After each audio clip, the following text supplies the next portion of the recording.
Hey. Your presentation was amazing. Thanks. My question is, I've actually done a series on my story and how I started my business because being here during COVID, it's been crazy, and I posted it on Facebook first, and people really liked it. But I really wanted to drive more traffic into my YouTube videos. So I guess my question is, how would you recommend putting videos like these or like excerpts of your story onto Facebook ads? Yeah, it's a good question. I think at the start you really want to think about what's your overall objective. Maybe could I just ask what is the business that you're doing? So I run that creative digital agency. Cool, awesome. Yeah, I think definitely you can put your story up on ads like that. I personally don't really put my story in ads just because I don't think I'm always going to reach the right people with that type of a story. More so what I've been doing with ads is just quickly showing people the benefit of my product or service. So I guess it's this. There's a difference between people who are going through that know, like, and trust. They'll definitely get your story and relate to you. But sometimes when you're just pushing things out there with marketing campaigns, people don't care. That's the reality of that's what I've learned. And so my learning was I have to convey what I do in a way where people get it and they have no idea who I am, and maybe they don't care about my story and they're not invested in it. So then I'm switching to how do I show them great content? How do I show examples of what I've done, success stories for other people? You're just thinking about what's the problem that those people have and how can I show them, here's how I solve it. You got this headache, here's my solution, and you're just going like that. And then maybe when they land on your website or engaging with more of your content, that's when you're going into more of this is my story and this is where I've come from. That's kind of how I would approach it.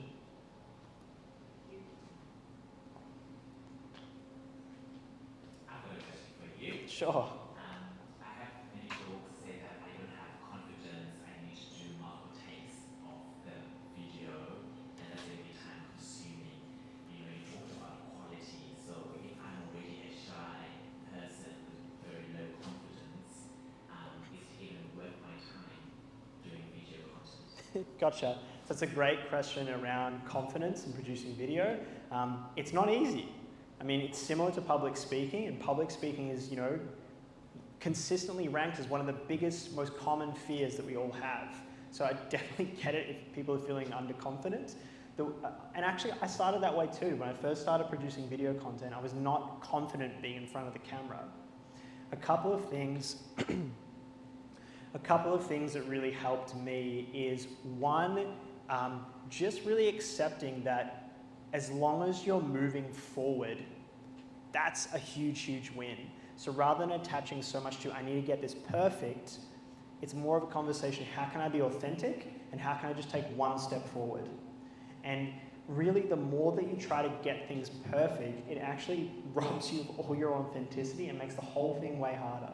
So many times when I'm filming with people and they're getting really stressed out because they just want to be perfect, I'm like, just let go. Just let go, because the only way that you get better and build more confidence is just by keep trying. And probably the first couple of videos you make, they're not going to be that great, but that's okay, because as you continue to produce it, you get better and better, you learn different things. All that's really important is one, that you're being authentic and that you're taking steps forward. And for me, I mean, look, it's been a huge, huge driver of my business, me being able to share my story. Sometimes I don't feel like it, sometimes I do feel underconfident, but for me, I'm just thinking, how can I move forward? The other part, and I think this is really critical, is when you feel underconfident and when you feel, I just don't know if I can do this, I don't know if I can put myself out there, stop making it about you. Really think the only reason I'm producing this is so I can help another person. Take yourself out of the equation. There's no reason I should be in this equation. I'm only doing this so I can help my community, so I can help other people, so I can tell a story. Not about me looking good, not about me being confident. I'm irrelevant. I'm just here to help other people.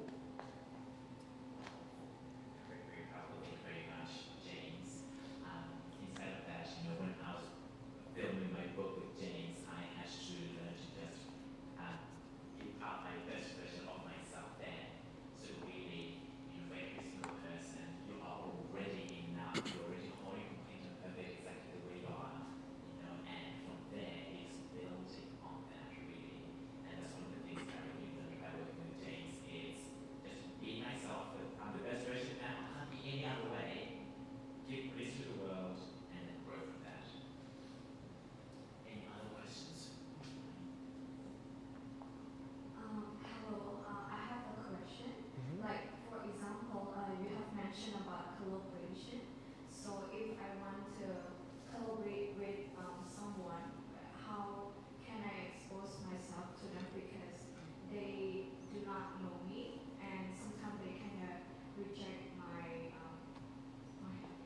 Yeah, so great question. How can you actually collaborate with people? What if you don't have a big, following, or you're not producing content? How do you collaborate with people? And what if they reject you? Great question. I think the answer to this is to just start small. And maybe people aren't going to like hearing this answer, but actually, if you just start small and do it consistently and build it up, you can get to the point where you can collaborate with bigger people. So a client that we had a couple of years ago, they run an online organic store. They're called Nourish Me Organics, and they're really blowing up within this sort of health and wellness space. And they produced a podcast, and we got some huge names within the health industry. People who are published authors, people who are writing cutting-edge research that's getting published in journals like Nature and different health magazines. And we're just two guys here in Australia, reaching out to people all over the world to get on our podcast. But we didn't start like that. We started with very small local people that we actually knew that we could reach out to, and that built a little bit of credibility. Then we could try someone a little bit high, a little bit more up than that, a bit more credibility. Then we can reach for someone who's really big, and then they're like, wow, you've got all these people on, so yes, I'll come on your show. So as a start, it might be just you interviewing and collaborating with your friends.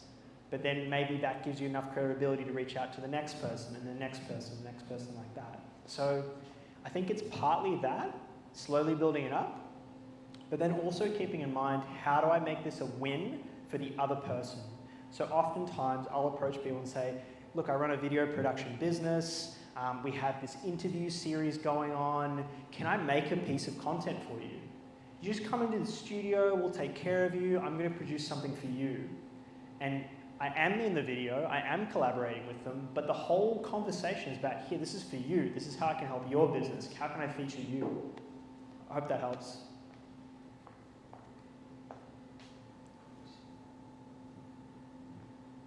There's one other question here. What difference make having a vision or purpose when creating video content, or not having a vision? Yeah, so I think having a vision and a purpose behind your content is so important, because at the end of the day, it's that core purpose and those principles that you have that draws people into your content. So, it's I think it's huge. I'm just thinking of a great example we had recently. We're working with a law firm, and we're creating highlight videos for all their different team members. And the sort of strategy is to create this content, start sharing it, and getting the whole community to know, oh, these lawyers, they're really friendly, they're engaging, and I want to work with them. What was amazing is how clear, crystal clear, their purpose was and their vision and values. So yes, I'm interviewing them, we're creating content around law, but they're talking about service, they're talking about making a difference in people's lives, they're talking about how amazing it is to use their skills of law to change people's lives. And that's incredible, because most people are just thinking about, I just do law, or I can fix this, blah, blah, blah. People don't relate to it. People relate to that purpose, they relate to that authenticity. So I think it's critical. I think before you start producing, I think part of your strategy should be, what is my purpose, what are my values, and how do I convey that? Just a quick example here. Say authenticity is a big value for us and it's a big principle for us. I'd be sharing stories about that. I'd be sharing stories of, authenticity is a guiding principle for me, but I didn't always have it. I had this challenge, and that. I had to figure it all out, and then I realized authenticity was the thing that I needed, and it's a true principle of mine. Thank you very much, James. You're welcome. Thanks, everyone. I do. So we're going to stop here now, and we're going to have an opportunity to network, and then we'll finish at 8. James and I and the team are going to be here, so feel free to come and ask us questions, get his details as well, connect, and again, for those who are arriving later, make sure that we have the details, because this video will be sent out as well to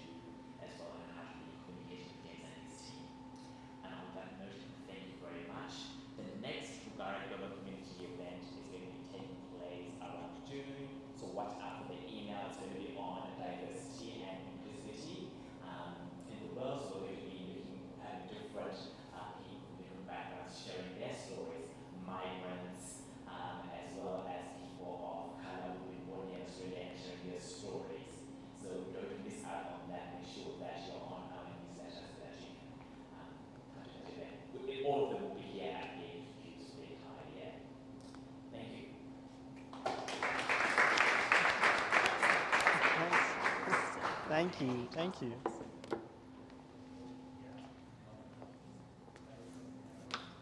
Oh, you know how to set back on the music? Nice.